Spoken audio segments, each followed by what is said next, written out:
pull up my fantasy just to be sure.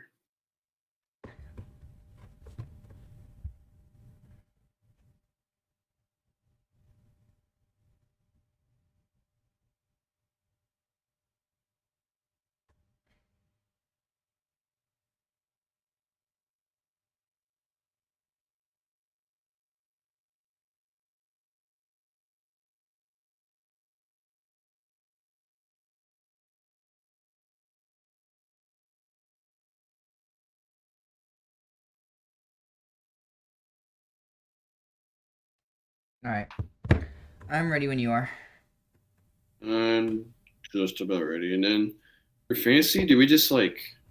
We'll just talk about how our season's going and our opinions on fantasy, and maybe give a Mm, little look of our teams. I like it. Mm-hmm. I'm ready. All right. 3, 2, 1. What's up, guys? It's the Breadstick, and I'm back with the Shark, and we're gonna be talking about just a wrap up of last week and some other cool things about the basketball season this year. Welcome back to episode 3 of Seize and Snatch. Like I said, I'm the Breadstick, and I'm with the Shark, and today we're gonna kick off today's episode just talking about our fantasy basketball teams because we both do play fantasy basketball. Um, Dalton, would you like to go first about that? Yeah, for sure. So fantasy basketball, it's a lot of fun. I mean, you just draft yourself like a starting five, and then you put in like what is it? Yeah, five extra guys as like your starting, and then you have like three bench players.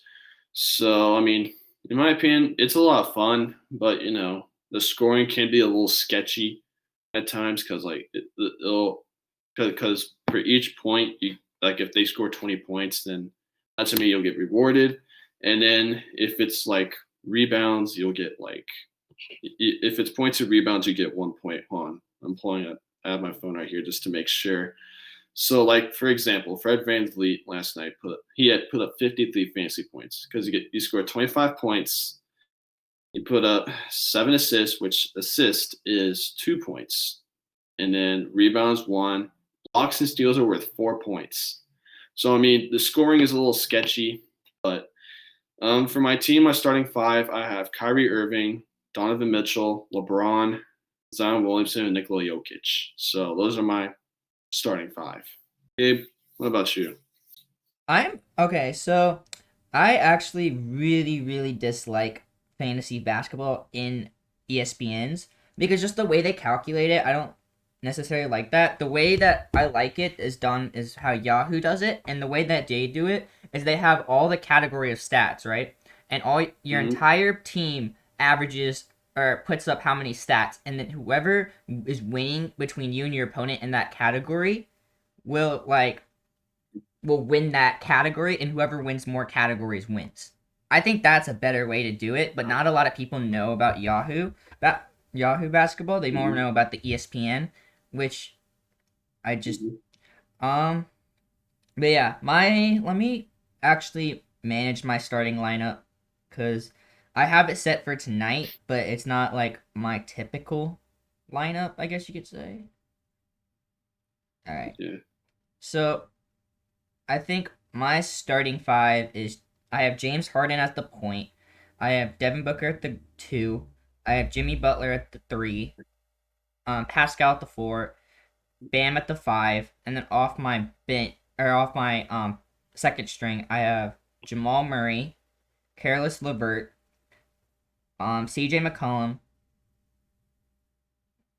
not Christian McCaffrey, Clint Capella, and I also have Colin Sexton. Oh, Yeah, yeah. so I don't understand fantasy basketball like I do fantasy football because fantasy football I'll make the playoffs every single year if it's like top 4 out of like 10 people. I'll make the playoffs and I might not win the playoffs, but I'll get pretty good into the playoffs. But basketball is just not my thing. Like you're uh, yeah, you're 1-0 and you're up against your team, right? Yeah, you're up yeah. 1 and I'm up. 0. I'm down and I'm 0 1. Yeah, I don't take credit for It's being a funny. good basketball I don't take credit for being a good basketball fantasy player. Mine's more football because I understand that more. But it's all right. Because fantasy Yeah. basketball is all about stats, and it's not really like going into detail about the way that team plays and the chemistry and whatnot. It's literally just a fantasy league. That's why it's called fantasy basketball. Sense the name or Yeah. hence the name.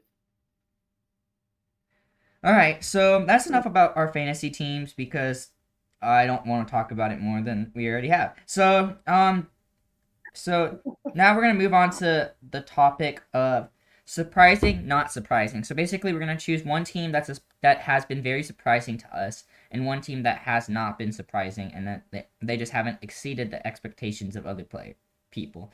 So Dalton, do you want to go for that, or do you want to go for that? I'll go off. I'll start off. Okay. So I think the surprising team for me is definitely the Toronto Raptors. So I mean, they're right now 1-3. I mean, this is, and we're gonna go later in depth. But I mean, you're talking about a team that went second in the East last year, and this is a team that they were the defending champs. They lost Kawhi, and they did really well. They went on. I'm pretty sure like they went on, got second place. And a lot of people doubted them last year. I mean, they proved them wrong. And then I think that this year, I mean, with them losing Serge Ibaka and Marc Gasol, I mean, those are definitely two big losses for them. And they just been underperforming as of now. So, and then for my team that really isn't surprising is I'm gonna say the Phoenix Suns because with them, with the addition of Chris Paul, and getting some veterans in there with the young core of Booker and Aiton. I mean, they've been doing really well. I think they're tied for first in the league, but I mean, like compared to what Phoenix did in the bubble, they went undefeated, and many wished for them to be in the playoffs, but got robbed because of Portland and Damian Lillard. But anyway, I think the Suns are doing well, and I'm not really surprised by their performance. How about you? So what I've seen is that I think my surprising team, not surprising to me, because I actually thought that they were gonna do really good, even though it was the first week of basketball. But a lot of people written them off as making like a bottom three team, and I think the most surprising team to a lot of people are the Kings being a 4 seed right now. I think Mhm. that the reason people wrote them off so bad is because one, they think De'Aaron Fox is not supposed to be the number one option for a good contender team, but he is, and that he is leading this team to to a pretty good standings. Like let's look who they played. They played the Rockets and lost by 3. They they play them again tomorrow. They beat the Nuggets. They lost to the Suns by 16, but beat them by 3 the other night, and they beat the Nuggets. So Mhm. I think that they're a really young core that are starting to figure it out, and they know what they are capable of doing. With De'Aaron Fox running the point, Buddy Hield scoring 20 points per game, Marvin Bagley in the paint, and just their depth of their lineup, I think the Kings have really surprised people just because of how young they are and not really having many veterans on the team. Um, yeah. So, but my very surprising team is hmm, Anyway, you mean not surprising? yeah, not surprising. I said not very surprising. Oh, okay. I'm gonna have to go with the Pistons because the Pistons like they just don't have anything. They have Derrick Rose coming off the bench. I don't even know who's starting over him. Like that's how much I don't know about the Pistons. Blake Griffin just hasn't been the same since he left. Andre Drummond has went off last season to the Cavs. Um, Mhm. I just really don't know anybody off the Pistons because I just didn't really follow with them because they're not really doing that great. So, I mean, but it's not very agree. surprising. They don't really have anybody. True. Their best player might be Derrick Rose coming off the bench. Like, that's that's kind of not a great thing to Uh, say. Like, shout out to Derrick Rose coming back and being a pretty good player, like a role player, but he's not the same player he was before his injury. Yeah, in the Chicago days. Yeah. I'm actually gonna look up their depth chart and see who they have. Um, they have Killian Hayes, who hasn't been playing that well. They have Josh Jackson, hasn't been playing well. You have Jermani Grant, who probably is their number one scoring option now I'm thinking about it. Because he's been scoring 22 points per game. Uh, Blake Griffin, who's a day-to-day out, and Mason Plumlee. So, not really a great thing to be going into the NBA season with. But it's also true that the Pistons aren't a very marketable team. Like unless if you don't, best player to come out of the Pistons is Isaiah Thomas, and if you don't really watch basketball, you don't really hear of the Pistons. You haven't heard of the Pistons since Isaiah Thomas. So, don't forget it won 2004. Chauncey Billups, yeah, Chauncey Billups, Ben Wallace, Richard Hamilton. yeah. But again, like if you don't really watch basketball, you don't really know of the Pistons. So just their marketability, no one really wants to play for them, and that's why they don't really have many people. I think the only reason Blake's there is because he got traded to there because for Tobias Harris, yeah, Reggie Jackson, I think. Yeah. I don't remember exactly who was all in that trade, but yeah. Yeah, I think it was that. But yeah, that's my unsurprising team. So let's move into our next thing. I'll kick us off with this one. We're gonna talk about overrated and underrated players. So we're gonna choose. We're gonna each say 3 players, and we'll give our opinions on their overrated or underrated. And you have to choose one. So, all right. So I'm gonna scroll through fantasy, and we're just gonna click on a player and see what happens. All right. I'm gonna do the same. All right. So I'll come off first. All right. Trae Young, is he overrated or underrated? Ooh, that's hard. In my opinion, I think he's a bit underrated. I'm only saying that because in his past 2 years he's been putting up really ridiculous numbers, but he's not on a very good team. Like in the past, he wasn't on a good team with the Hawks. I mean, all he had was John Collins, but now he's reloaded with Gallinari, Rajon Rondo, and then Clint Capella. Mm-hmm. So I mean, I think this might be his year where it might be a breakout year for him. So I think he is underrated as a player. What do you think? I actually think he's very overrated. I think he's been overrated ever since he came out of OU. But don't get me wrong, like Trae Young is still a phenomenal player. I just think that people write him off so much because he's playing on such a small team, and he's being the number one option. But like, I feel like he's very like, if you put De'Aaron Fox on that team, let's say another good point guard, they would do the exact same things because they're in that environment. Like let's talk about standings last year. And people people are saying he's an early MVP candidate. Like that's kind of early to say. Even yes, they might be a 4 seed, they might be 3-1, but who have the Hawks really played? They really haven't played anyone. No, they haven't. Losses to the Nets. Yeah, they lost to the Nets, which is understandable, but they played the Pistons, the Grizzlies, and the Bulls.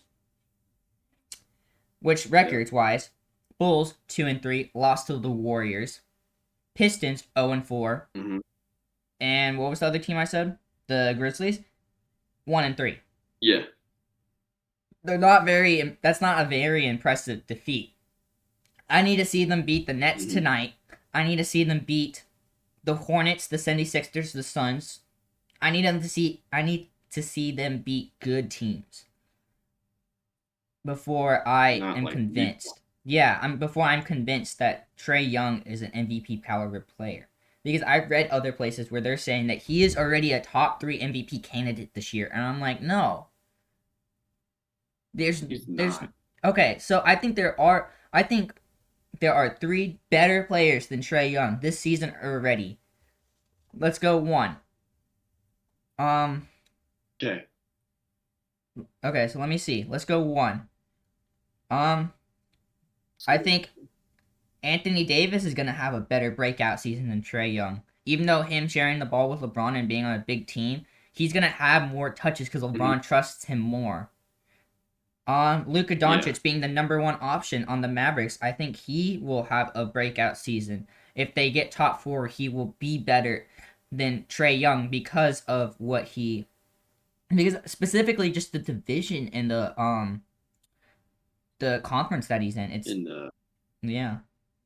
mhm. Then I Very think competitive. if I'm gonna be a little biased. I think if the Warriors can figure it out, I think Steph Curry will be, because everybody's gonna look at him playing the way he's playing without Klay Thompson and not in the system that he's been playing. Like, I'm gonna talk about it later, Yeah. but it's just not the same system that they've been playing for the last 5 years because they're out with their second best player. So I think Mhm. that there are a lot of options for him. I think he can be an MVP in the MVP talks, but I don't think he's a top 3 candidate for MVP. And I think people are already overlooking everything that he's been doing. Or not overlooking, but overhyping everything he's been doing. Yeah, I can see that. All right. So you want to choose a player? All right. Uh, sure. I'll choose a player. Do you think John Morant is overrated or underrated? I think he's in a very similar situation to Trey Young being the rookie of the Okay. year last year because Zion wasn't playing and just being on a low team like the Grizzlies. But I think in the next few years he will be an all star. I just don't think it's his time yet, especially with how many good guards are in the West. So I think if I had to choose one,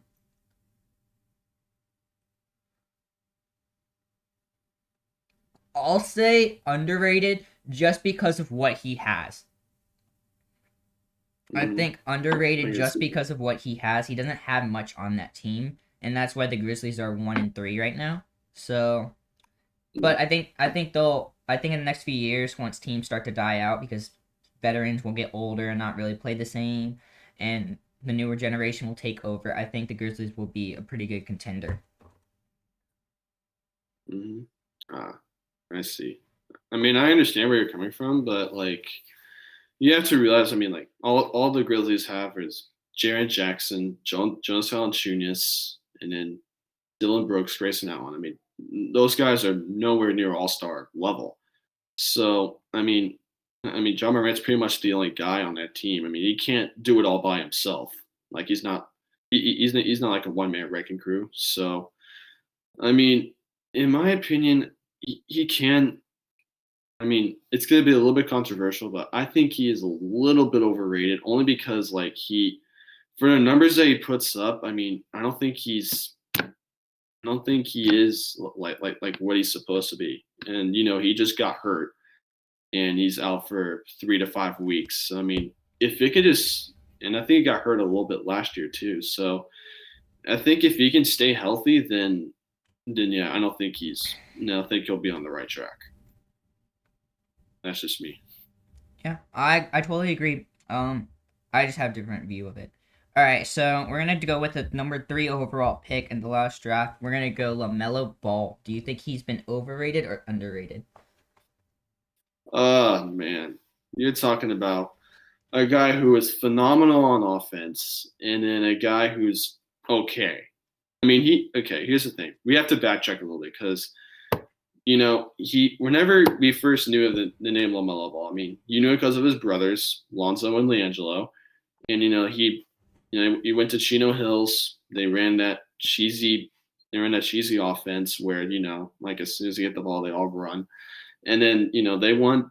They led because it was a part of a public school that went undefeated, and that led him to a state championship, and that's pretty impressive stuff. Even though Lonzo was doing all the dirty work, LaMelo was part of it too. But whenever Lonzo left, LaMelo dropping 92 points in a high school game, and that was crazy. And then after that, he had it because he got an offer from UCLA, and then he declined it. He then went to Lithuania, and I think they only got like one win.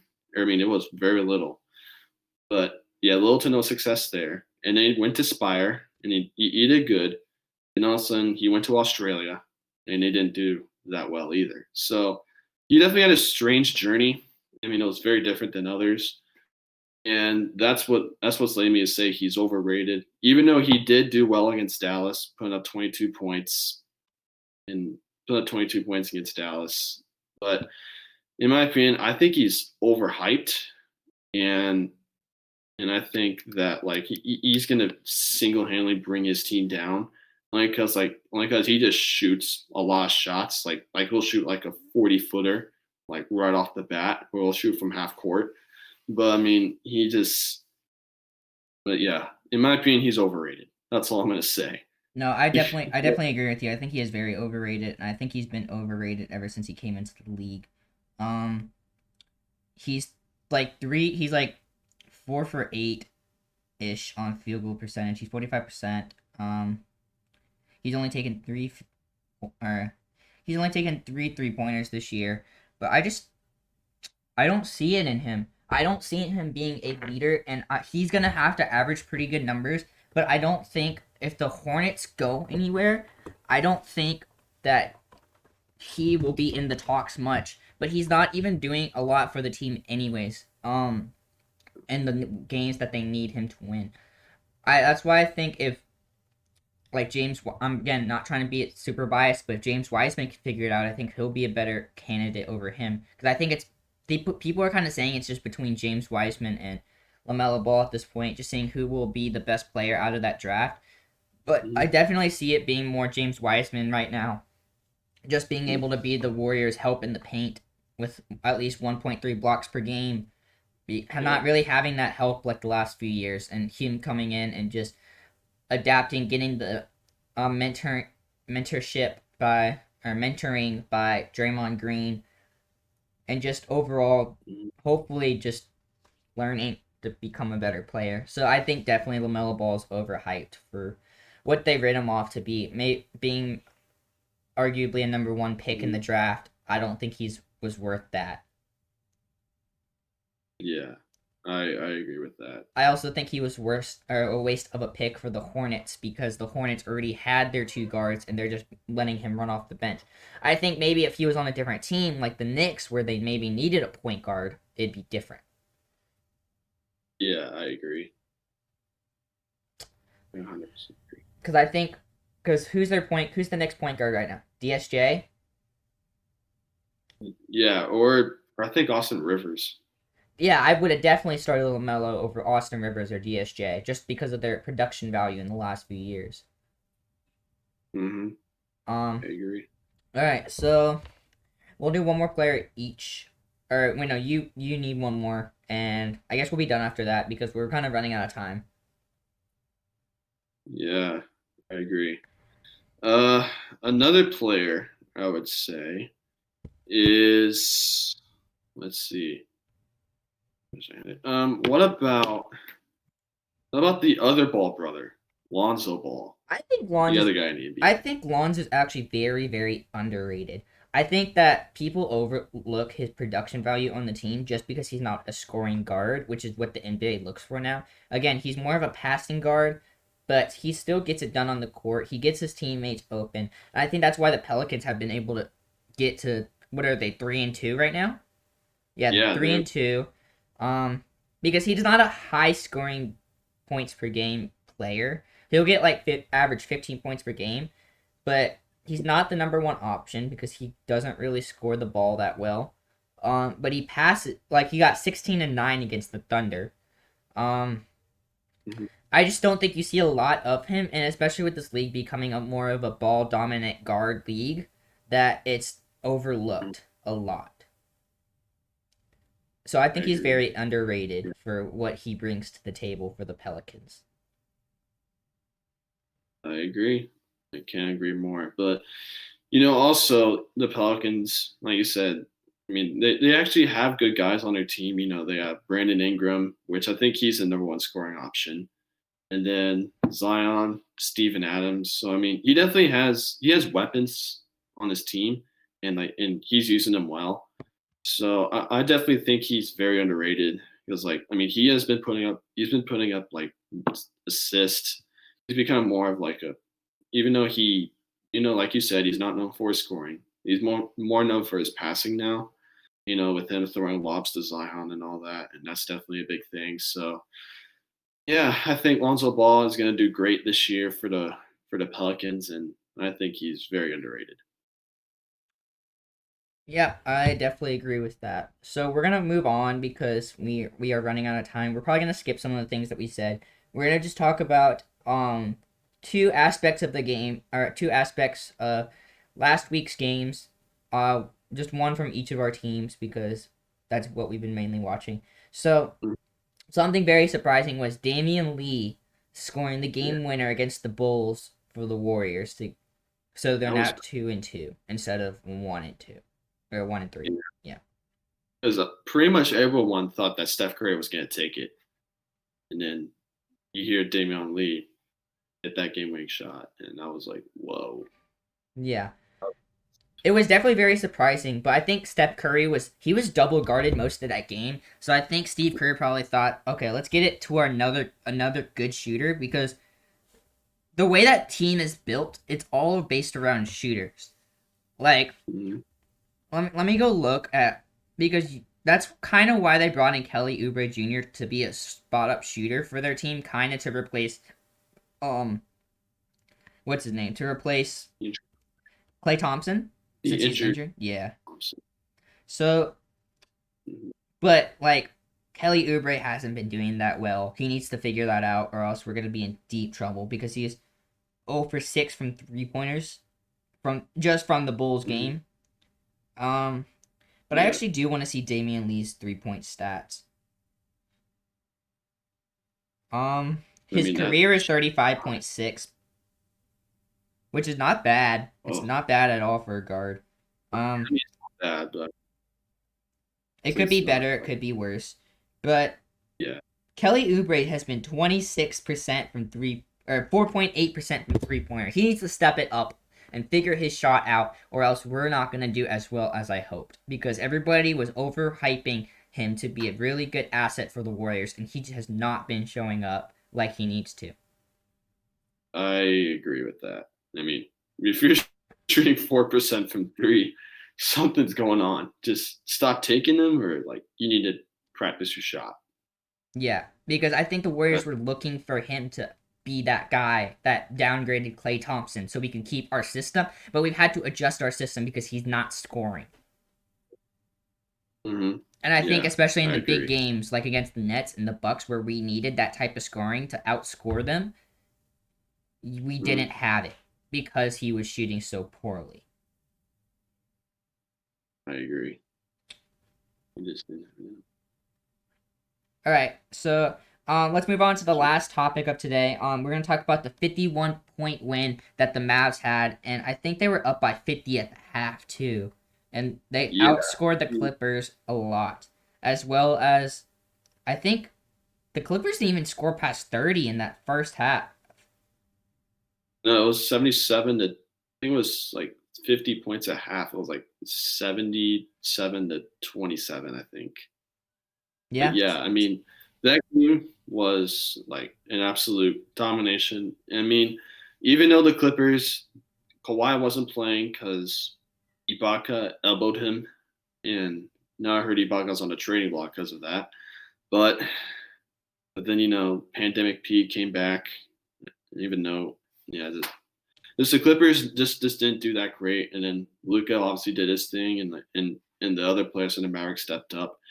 Josh Richardson did really well for his for his third game as a Maverick. So I mean, it was just like all around dominant effort from the Mavericks. I mean, and they deserve that win. And okay, and because Mavericks scored 77 at halftime, and the Clippers ended up scoring 73 points total that game. So the Mavericks even if the Mavericks didn't score at all in the second half, like they still would have won. That's the mind blowing part. No, yeah. I think that the Clippers are a good team. They've figured it out for the most part. Kawhi Leonard being injured, I think he would if he was there to take over the game, they would have won. Um, Hmm. I definitely was a big doubter of the Clippers. I will admit to that. I don't know, but again, it's only been a week, so let's see what they'll do against other teams because they played maybe one good team, like one top contender team, which is the Lakers. I really Yeah, don't know who else they played. I know, like I said, but the Nuggets, they played the Nets.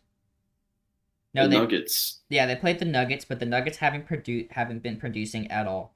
They played the Mavericks, they played the Timberwolves, and they played the Trailblazers. So again, not really high contender teams, but Other than the Lakers. yeah, but yeah. So that's gonna do it for today's episode of Season Snatch. I hope you all enjoyed. If you did enjoy, please click that like button, and subscribe more for more basketball talk. We will be back to you, maybe later this week or next week for more basketball talk. Until next time, peace out. Peace.